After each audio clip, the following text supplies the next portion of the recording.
We have a voicemail number. That number is 219-2-DAVID-P. Here's a caller who says, if Trump thinks that by running for president again, he'll avoid getting indicted, he is wrong. This is the opinion of the caller. Trump is talking about running for president to avoid being indicted. Mm-hmm. That's not going to work. Merrick Garland is not going to stop any indictments or investigations just because he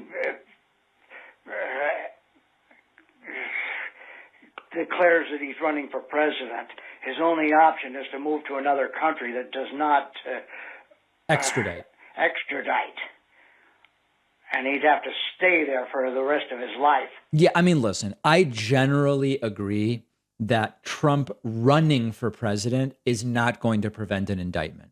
However, it is completely plausible that if there's an indictment forthcoming against Donald Trump, and Donald Trump is again the sitting president, it's after January of 2025, Trump won in November 24, is sworn in 25, and then the indictment comes forward, I do believe that Donald Trump will at least have a reasonable attempt to make to say, no, I'm the president. I can't be dealing with this right now. He used it while president the first time around to avoid having to testify and respond to requests from various women who had filed lawsuits against Donald Trump. So he will absolutely do that. But to the extent that Trump wants to, from what we're told, get out of legal trouble in terms of indictments by announcing his candidacy, I agree that that's not going to do anything. That's not going to work. Now, whether there's actually any charges forthcoming remains to be seen.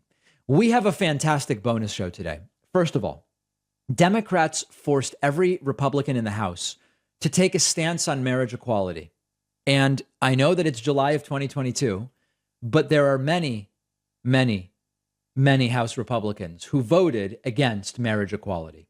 Secondly, Joe Biden has announced some incremental climate initiatives. We're going to talk about what they are, and we're going to talk about whether they are more substance or whether they are more fluff.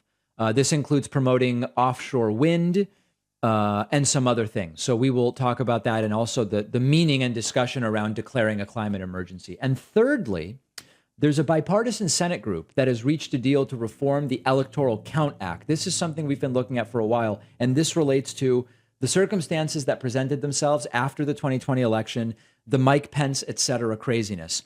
There seems to be some progress among this Senate group. We'll tell you what is contained there and whether it might actually more seriously prevent what could have happened in 2020 from even having a shot at happening in the future. Get access to the bonus show by signing up at joinpacman.com. You can use the coupon code OBAMNA to get a roughly 60% discount off of the cost of membership. And lastly, remember, I want you to show up to my viewer town hall on Tuesday, July 26th. This will be 6 p.m. Eastern, 3 p.m. Pacific. It'll be, if you want to watch, it'll be streaming live on the Pacman Live YouTube channel, youtube.com/Pacman Live. You can just watch. You don't have to participate.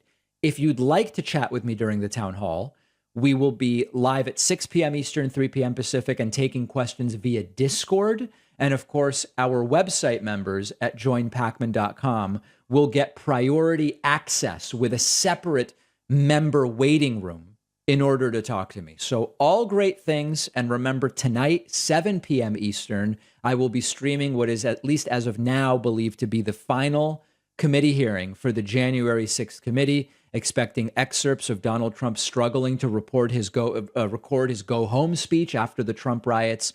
Trump's former lawyer, Pat Cipollone, expected to testify. Huge tonight. We'll be live on YouTube, Twitch, and Facebook. And I hope to see you then. I really do.